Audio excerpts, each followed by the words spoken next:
My name is Tanner Soug, and today I'll be doing my special occasion speech. Behind the camera is my wife Kylie, who will be my live audience. How well do we really know our grandparents? Recently, I realized that I barely know mine at all.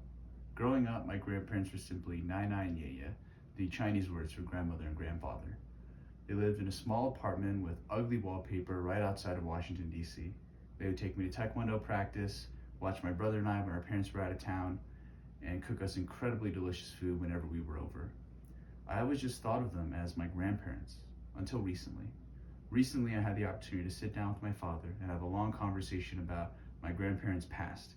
I was able to learn about the incredible lives they led and the unbelievable hardships they endured. My grandparents put themselves through impossible situations so that my father and later my brother and I could have the opportunities that we have. So today, I want to pay tribute to Hshai and Kuo Soug.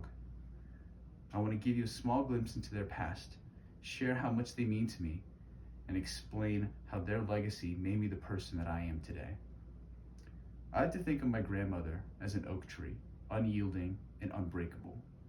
As a child, she was forced to flee her country of China as a refugee from the Communist Party, leaving behind everything she knew in search of safety and freedom. She faced incredible challenges starting from a very young age, but in doing so, forced herself into someone who would never give up. Her strength became the foundation of my family today. My grandfather, on the other hand, I think of as a river, flowing steadily and persistently without complaint or hesitation. He was famous for not knowing when to stop working.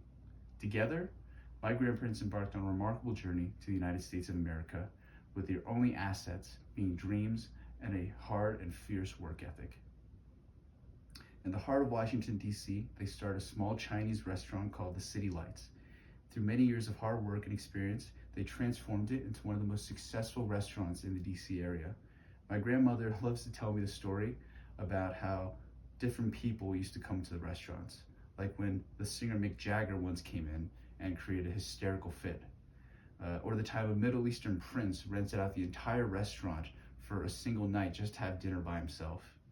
And to this day, in their kitchen, they have a photo of President Jimmy Carter from the day that he came into the restaurant for dinner.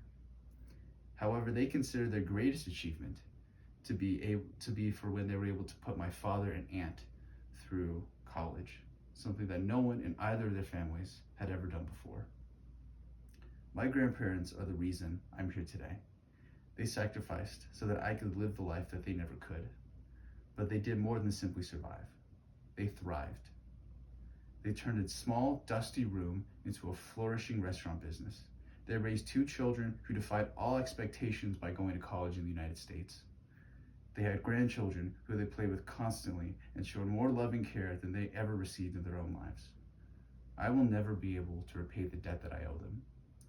But the most incredible thing is that they have never once expected me to.